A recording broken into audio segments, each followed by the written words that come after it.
Wave of new commitments marks historic step towards the elimination of cervical cancer. New country, policy, and program commitments, plus nearly $600 million in new funding at first ever global forum offer a chance to save hundreds of thousands of lives by 2030. March 5, 2024 news release Cartagena de Indias, Colombia reading time, 7 minutes, 1828 words. Governments, donors, multilateral institutions, and partners today announced major new policy, programmatic, and financial commitments, including nearly $600 million in new funding to eliminate cervical cancer.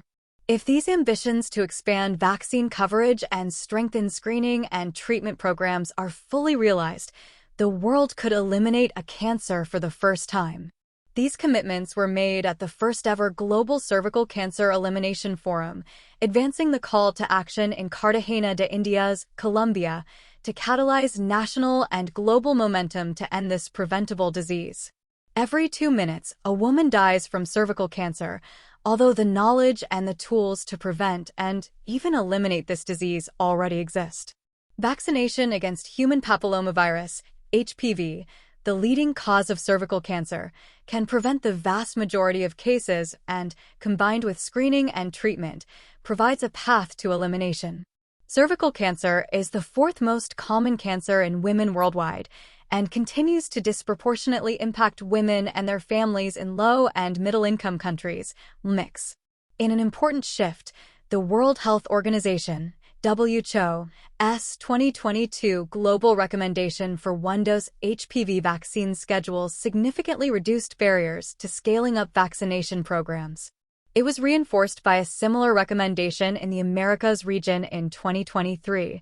The WHO's Regional Office for Africa has just followed suit with its own recommendation for countries in the region to adopt the single-dose vaccination schedule. To date, 37 countries have reported switching or intent to switch to a one-dose regimen. The commitments announced at the forum mark a watershed moment to accelerate progress on a promise made in 2020 when 194 countries adopted WHO's global strategy to eliminate cervical cancer. We have the knowledge and the tools to make cervical cancer history, but vaccination, screening, and treatment programs are still not reaching the scale required, said Dr. Tedros Adhanom Ghebreyesus, WHO Director General. This first global forum is an important opportunity for governments and partners to invest in the global elimination strategy and addressing the inequities that deny women and girls access to the life-saving tools they need.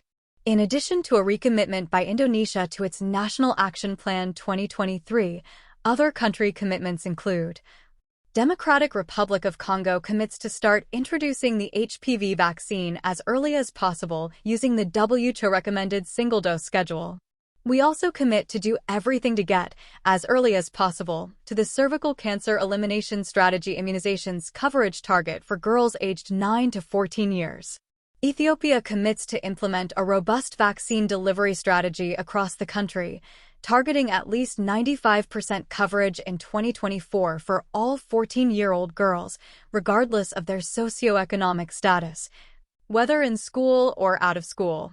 The country also commits to screen 1 million eligible women every year for cervical cancer and to treat 90% of those screened, who present with positive precancerous lesions.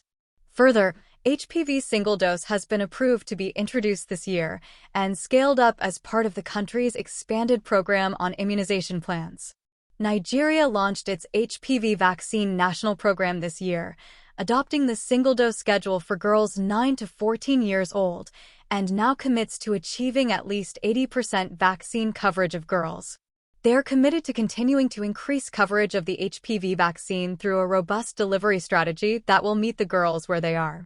For girls who are in school, they will concentrate on school-based delivery. For girls that are not in school, they will commit to implementing outreach activities at key moments in the year, with a target of at least 80% coverage of girls targeted by 2026.